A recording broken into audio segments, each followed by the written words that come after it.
above as well as under the water. Sperm whales, schools of mobular rays, blue sharks find rich feeding grounds in the channels between the islands.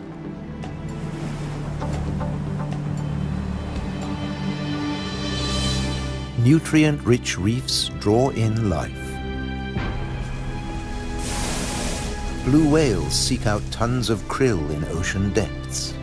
Here, around the Azores, Europe's wild islands.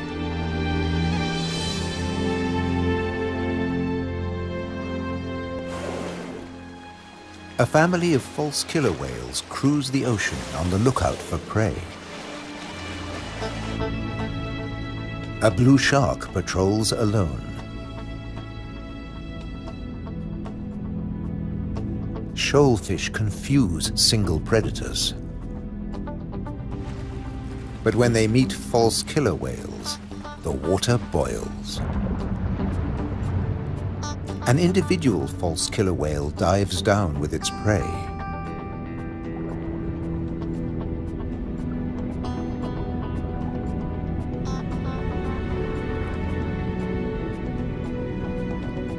A blue shark comes late to the feast, drawn by scent molecules. But this morsel presents a problem.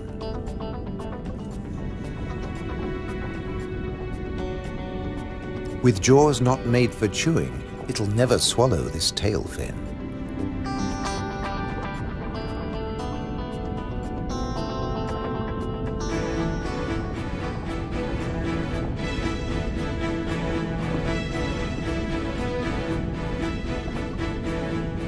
Most fish force water through their gills to breathe.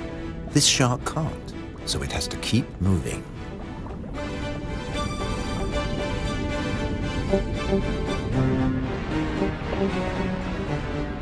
Near the surface, another blue shark is demolishing a tuna. This job its teeth can do: shake and take.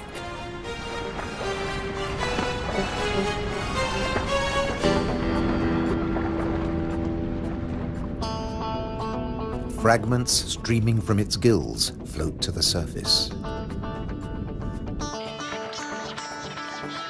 A little extra for the seabirds.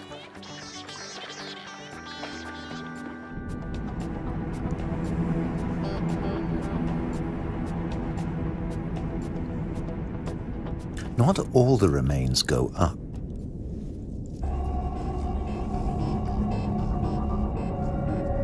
Spread by the current, the scent draws a moray eel from its cave.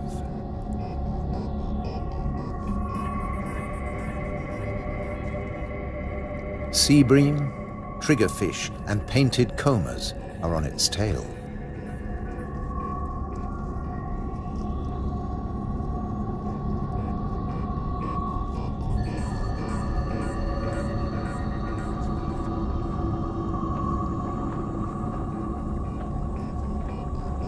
The ocean around the Azores is not short of flesh.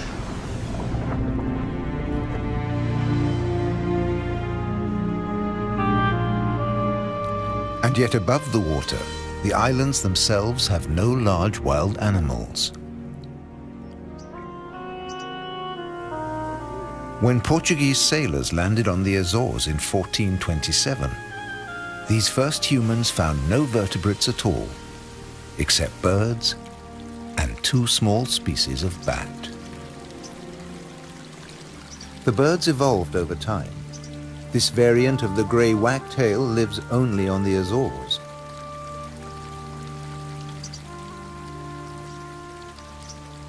With head feathers a different color from its European relatives. Whole islands have changed too. Santa Maria must have been much warmer once.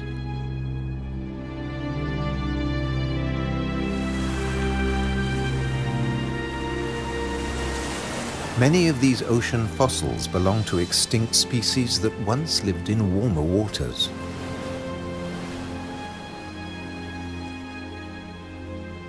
The water temperature may have fallen, but not the diversity of species.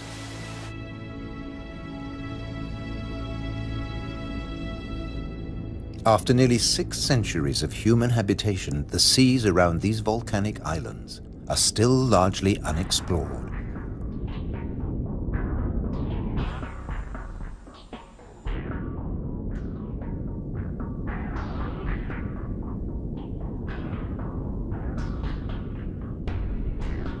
This is the world of the anglerfish.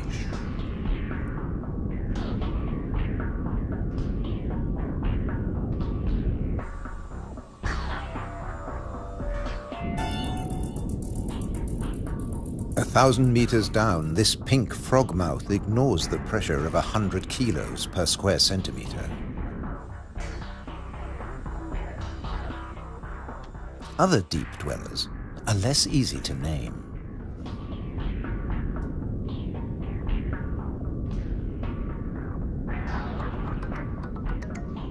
In the darkness, it's easy to underestimate your prey. It has to fit into your stomach.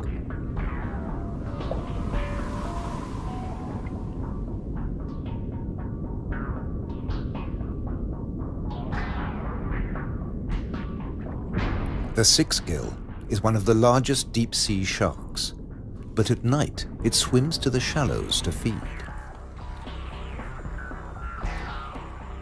The spider crab lives in darkness. It has never seen this kind of light. Nor has its coral community. Beyond the scorpionfish and past the deep-sea sponges, there's an unknown world.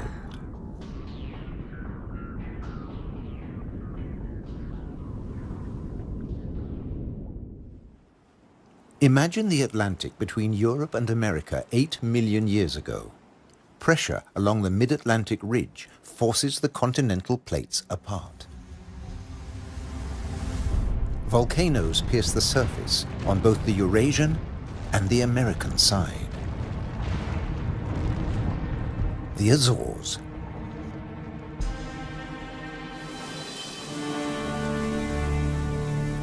Most of the volcanoes are dormant. Water, not lava, fills their craters.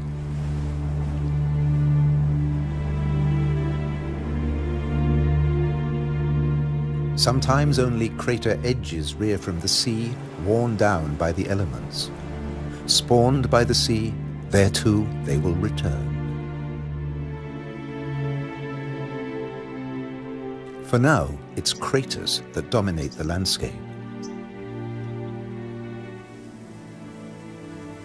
Gases still escape from fumaroles on some of the 1,700 volcanoes. Heat brings water almost to boiling point.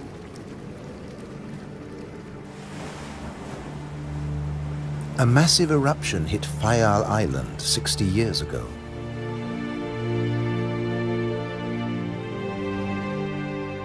Humans couldn't live in this lunar landscape. Hundreds followed the sun to America. On the volcano's slopes, life had to begin again. Birds were pioneers on naked rock. Wind and birds still bring seeds from over the sea. Some come floating in.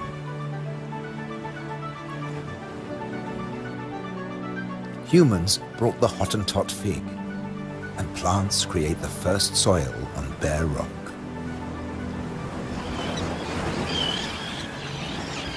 An active volcano will destroy life. Dormant or extinct, it can create it, above and below the water. The underwater cliffs of Formigas are the summit of a volcano. Overall, the waters of Europe's wild islands are home to more than 1,500 species. This is the spiny starfish.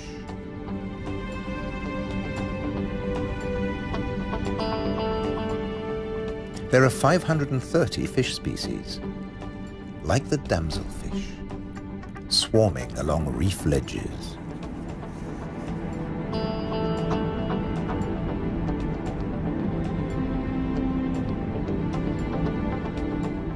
The grouper is a formidable loner. Its giant maws scare off intruders.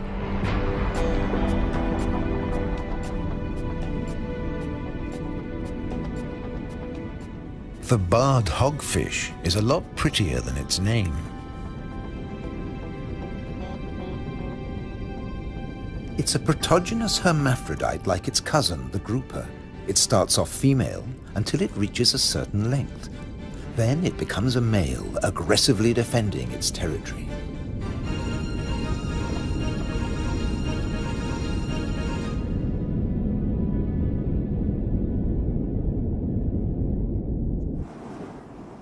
The archipelago's weather changes too, up to 4 seasons in a single day.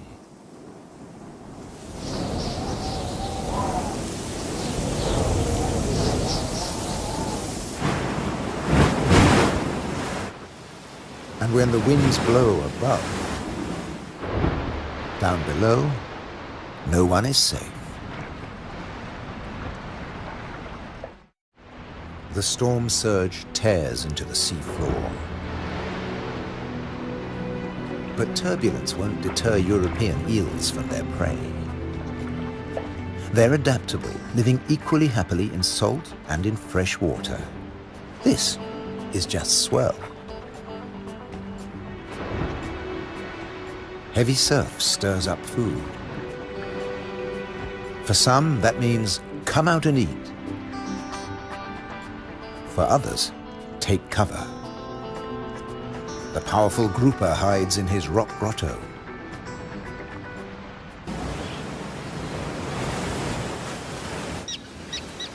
In churning waters, it's tough to spot your prey.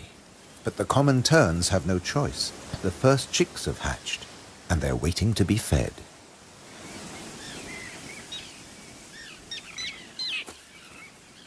Elsewhere, adults are still brooding.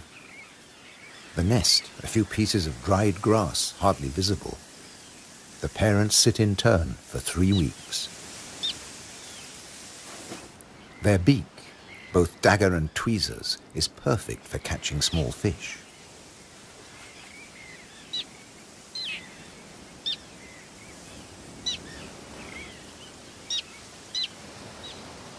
"3,000 pairs breed here.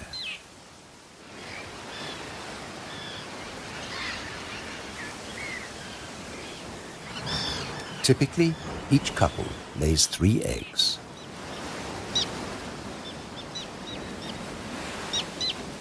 The chicks are fed for 4 weeks, till they can fly as well as their parents.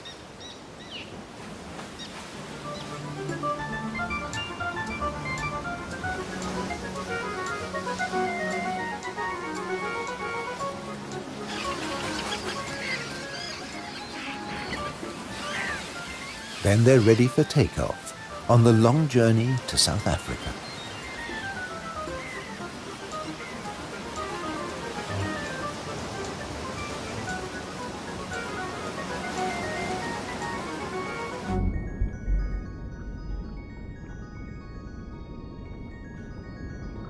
Under the water, survival can depend on staying still, very still, like a wide-eyed flounder.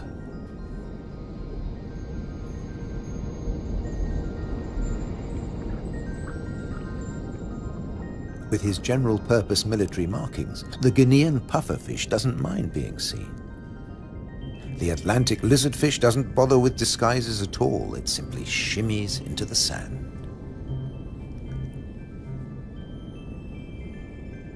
This may fool both its prey and its predators.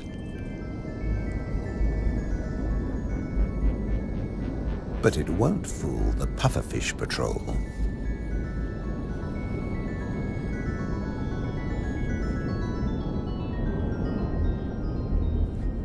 The shamefaced crab folds its pincers to protect its gills and digs itself in.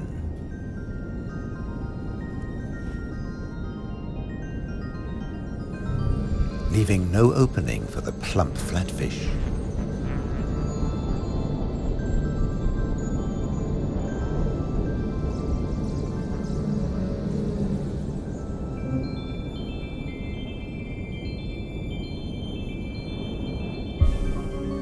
Bye.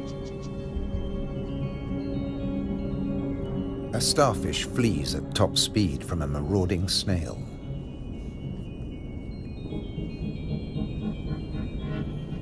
The Triton snail feeds mainly on echinoderms like the purple sea star.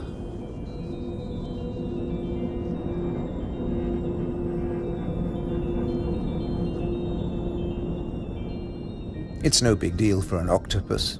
No pickings for it here.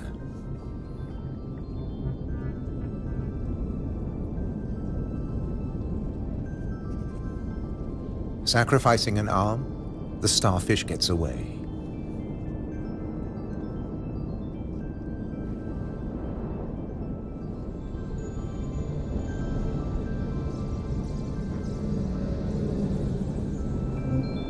It's escaped with its life, and the limb will grow again.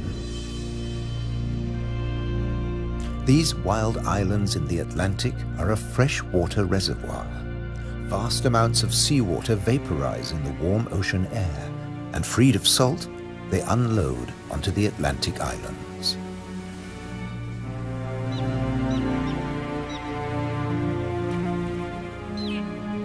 The common tern flies between two worlds, fishing in the sea and in the lakes.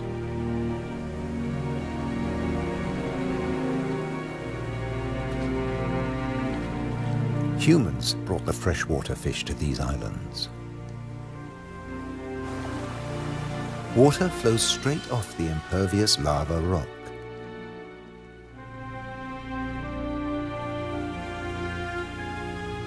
But peat moss sucks up huge quantities of water like a sponge, taking it in through every surface. Deprived of oxygen, the dead parts of the moss never rot. The extremities keep on growing, and the moss colonizes more and more of the bare rock.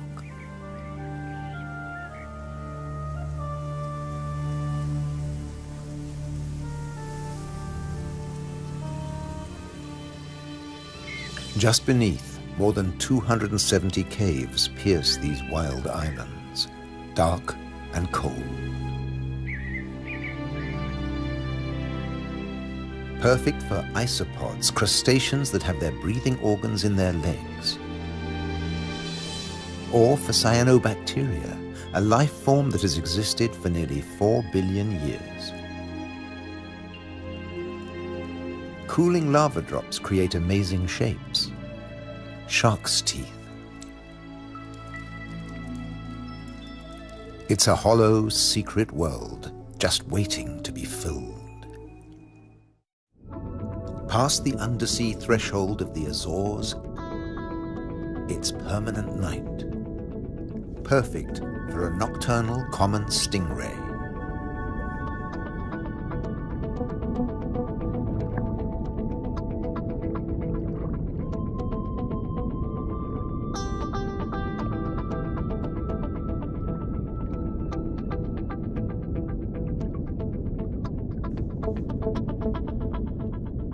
It's not alone here. Sliding over the cavern walls, unicorn shrimp. In the camera light, combers and scorpionfish snatch at their prey.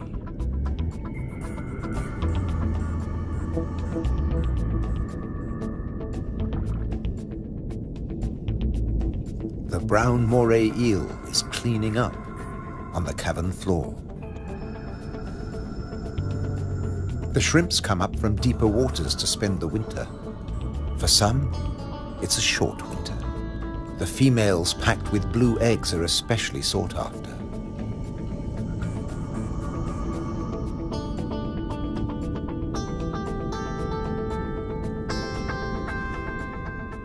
The shrimps also live off crustaceans, their own species.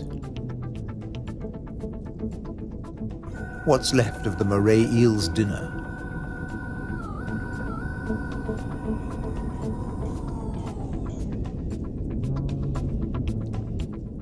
First, eat your neighbor, then take time for a spot of grooming.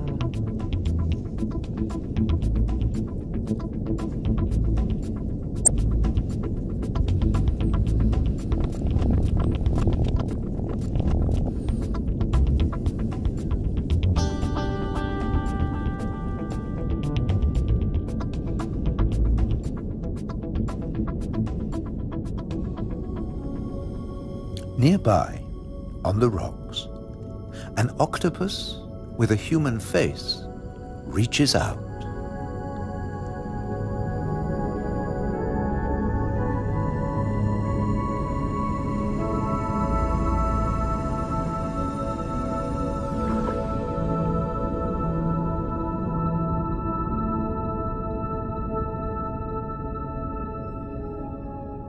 The stingray glides back to the ocean.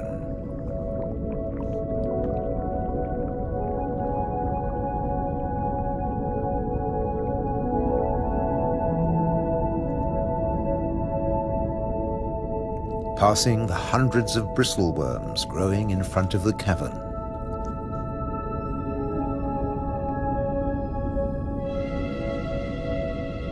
Their tentacles trap particles from the passing current to eat or to construct the tubes they live in.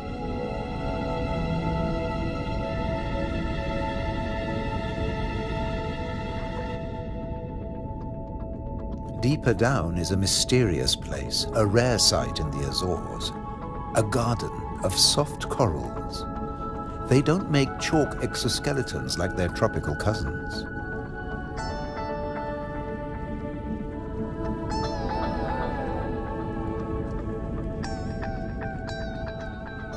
The currents carry plankton down to their home on sunken seamounts.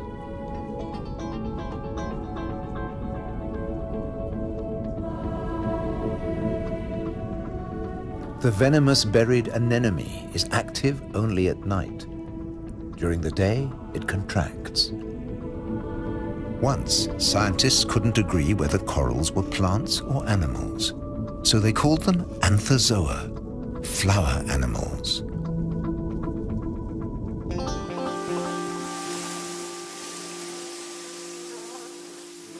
No doubt about these. All the flowers on Europe's wild islands arrived from somewhere else. Hydrangeas came from Asia. Natural boundaries between fields. They're a symbol of the Azores.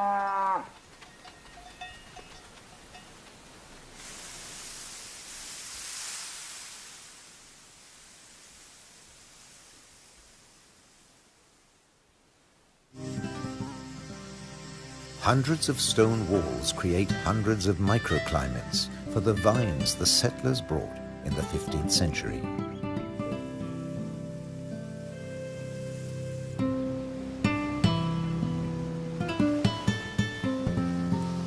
"400 years later, the vineyards were abandoned as islanders left for America.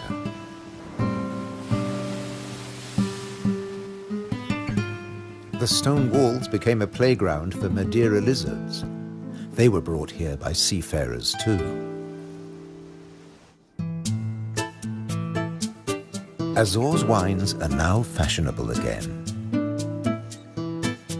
Nearly 1,000 hectares, more than 2,000 acres of ancient vineyards on the island of Pico have been declared a World Heritage Site by UNESCO. The ruts of ox carts, once the island's only transport. They dragged firewood and building materials for houses and stone walls. And they carried the new wines down to the coast to ship to Europe. But at a cost. Beneath these waters is the strangest, most dangerous place on the Azores. They call it the Anchor Graveyard. Scores of great iron anchors lying on the seabed. When an Atlantic storm hit, the only way to save your ship from the rocks was to cut the anchor rope fast and dash for the open sea. The iron left behind has become a rusting reef for a multitude of creatures. These anchors are coated by algae and tube worms.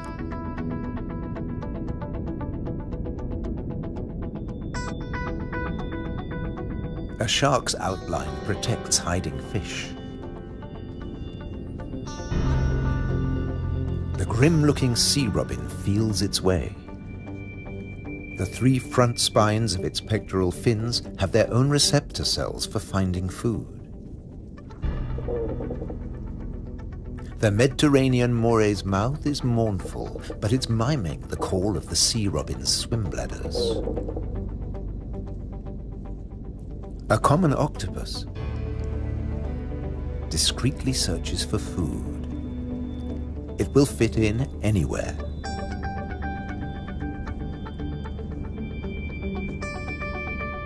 While bearded fireworms clear up the corpses in the anchor graveyard.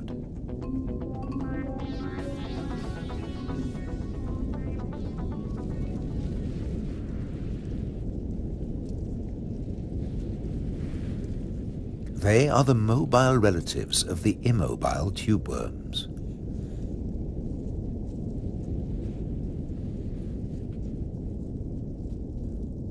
The octopus has found another spot to test its camouflage skills.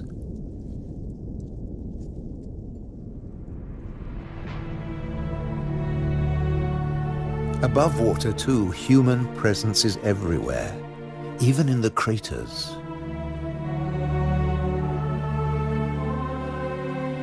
Any straight line means a wall, one that protects the grazing horses and cattle. By keeping the grass short, these domestic animals help the seasonal visitors that have been coming here for thousands of years. The ruddy turnstone digs to find fresh food. Black-bellied plover fly in from Russia on their way to their winter quarters in South America and South Africa.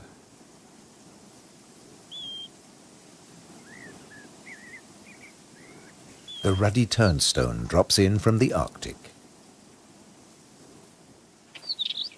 The northern wheatear arrived from Canada via Greenland. The American pipit drifted in from North America. The blackbird? Well, it's here all year round. It's an endemic variety. The male is darker and glossier than its mainland cousin. Birds have to transport their own weight. A little body can be a big advantage on a long journey. But weight doesn't matter to other migrants.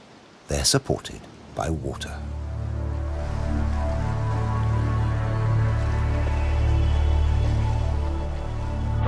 Humpback whales migrate between the Arctic and the tropics. They make a hunchback when they dive, hence the name.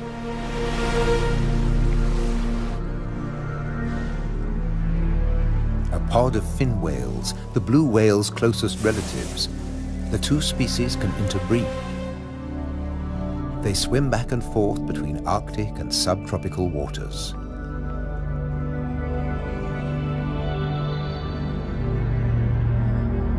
Fin whales and blue whales have their blowhole in the center of their skulls. Sperm whales have theirs on the left.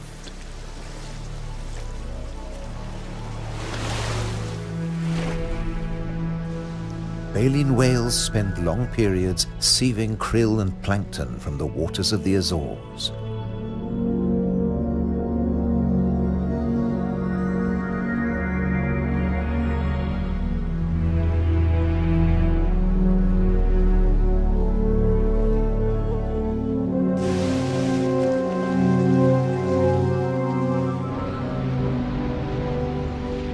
They leave their excreta behind them.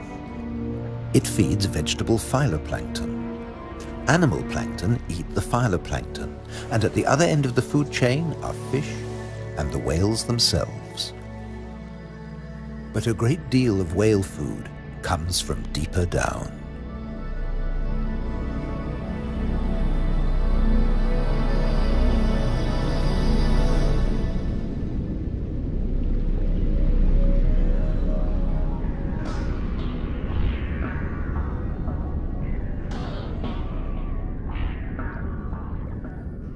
Meanwhile, not all the creatures of the eternal darkness are permanently banished to the depths. Every night, countless organisms leave the realm of the bizarre anglerfish and rise into shallower waters. Colossal amounts of krill join them on the upward journey. A nightly vertical migration. Salps and bioluminescent comb jellies illuminate the greatest movement of biomass on Earth. All here to harvest the vegetable plankton, or get eaten themselves. This innocent-looking blob is anything but. A Portuguese man-o'-war is a colonial organism, a conglomeration of polyps serving different functions. One polyp is the sail. Innumerable other polyps repel invaders or catch booty with tentacles that stretch up to 30 meters. On the right, a salp has become ensnared. Venom from stinging cells kills the prey. The tentacles drag it to the mouth.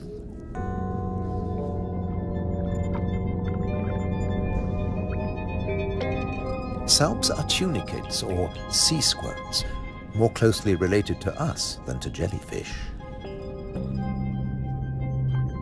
Delicate bands of muscle rhythmically contract, pumping water through the salp's body, filtering its food.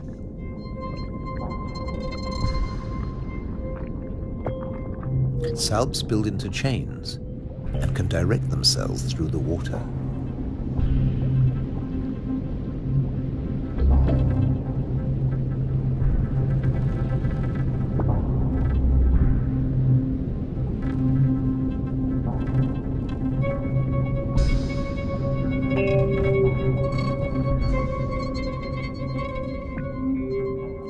A chain can be up to a meter or longer.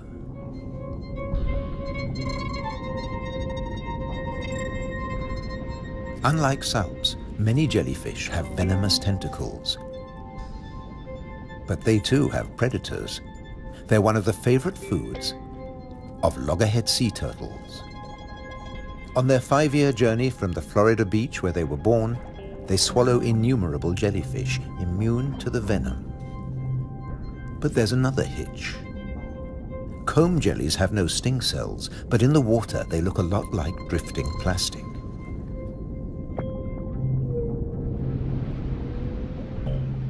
And that's the problem. The turtles try to eat plastic, and it kills them.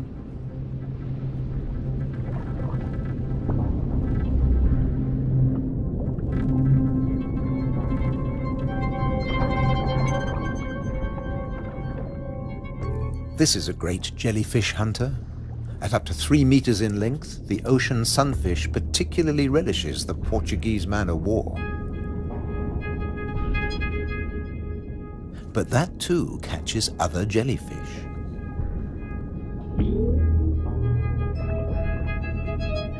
The sunfish can dive. This heaviest of all bony fish tears its prey apart in the depths.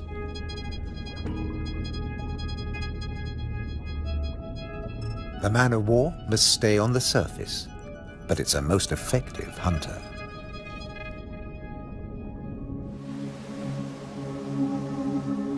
The Cory's shearwater also has a successful strategy, at least in its familiar world.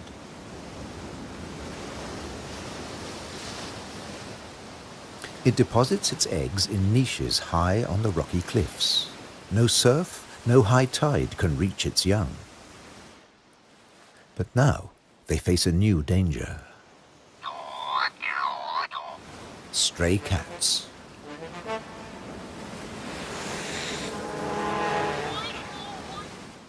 The female shearwater laid a single egg in May. Pity there's only one. Looks like a bad strategy now. They can't adapt to an unwanted gift brought by humans.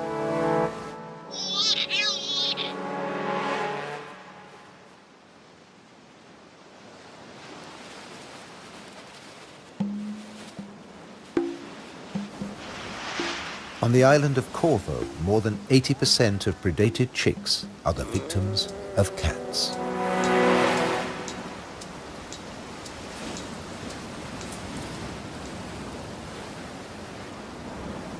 There's nothing the adult birds can do. They spend the whole day out over the sea.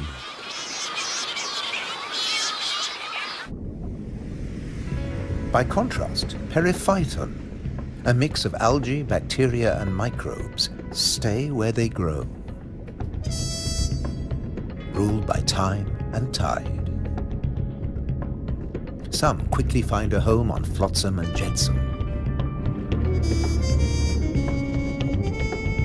Attached and yet mobile, they drift across the ocean.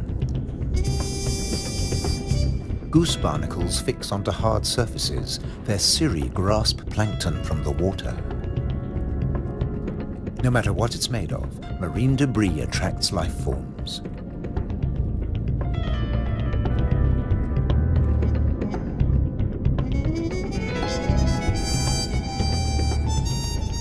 One of the ocean's fastest swimmers likes to stay close to flotsam, the mahi-mahi.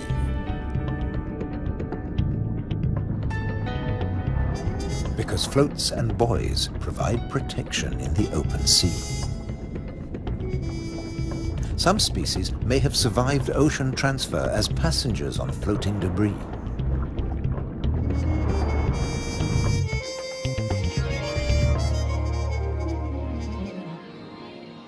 When shearwater breed, dusk brings a deafening chorus.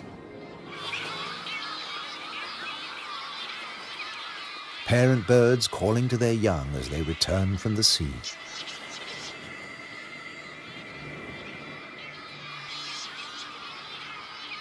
The birds recognize each other's cries. 75% of all the world's shearwaters breed in gigantic colonies on the Azores.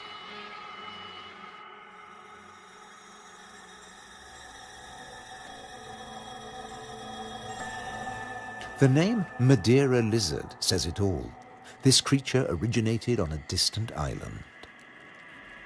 The Madeira wall lizard is very common on the Azores. It's one of the few reptiles found on these islands, and it's very fond of nectar. Invertebrates and vegetable matter complete its diet.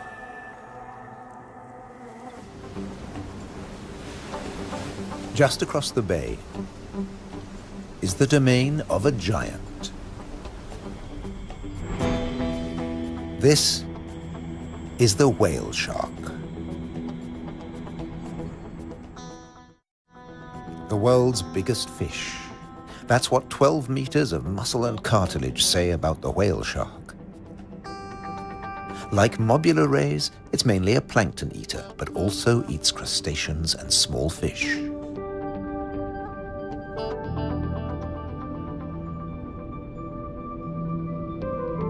The rays' rolled fins on their foreheads direct the plankton into their mouths.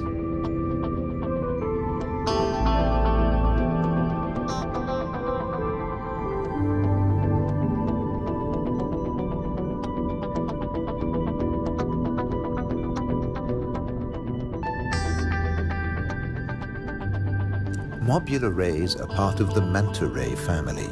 They cruise in small groups, shadowed by fish using them as cover and picking up their leftovers. Flying in slow motion, the rays dance through the ocean, round the volcanoes.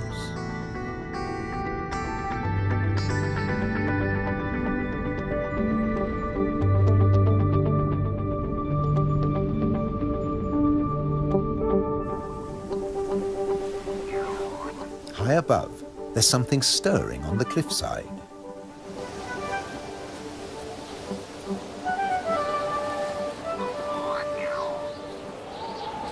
A Cory's shearwater leaves the nest niche for the first time. He doesn't know a thing about flying, but his parents have stopped feeding him. He has to learn to fly as fast as possible, or he'll never have a meal again.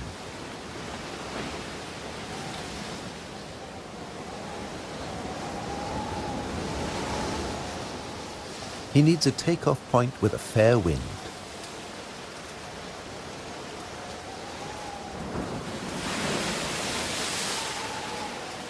Even on the rocks, he looks unsteady.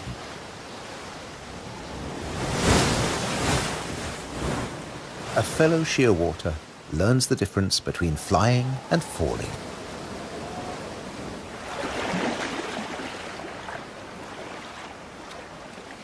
If you're already on the surface of the sea, there's nowhere further to fall. But getting aloft is even more difficult.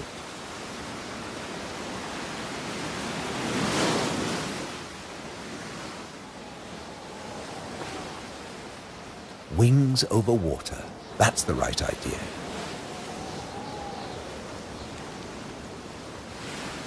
Taking off from the sea in a side wind? Tough even for the experienced.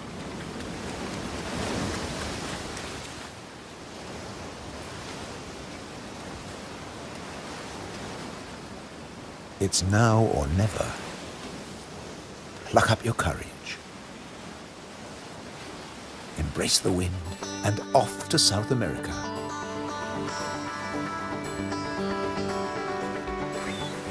On the Azores, you're either coming or going. In December, with the sheer waters long gone, male sperm whales are returning from their feeding grounds in the Arctic waters. They meet males who were too young to make the journey and mothers with their young calves born while they were away.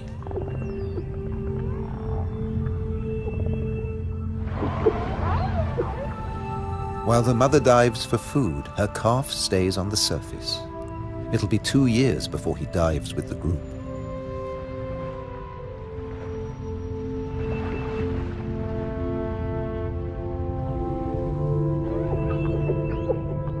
The whales will seek giant squid at a depth of 1,000 meters. At 18 meters and weighing in at 50 tons, sperm whales are the world's biggest toothed whales.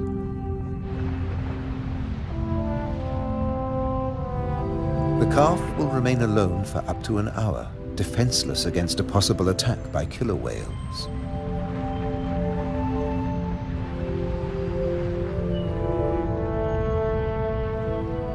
Finally, the group return from the deep.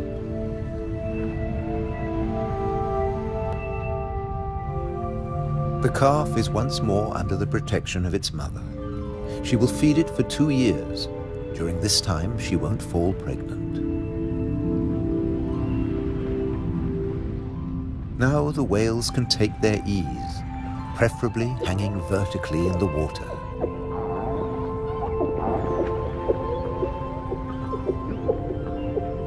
Someday the calf will join the long migration to the Arctic, before returning to Europe's wild islands, the Azores.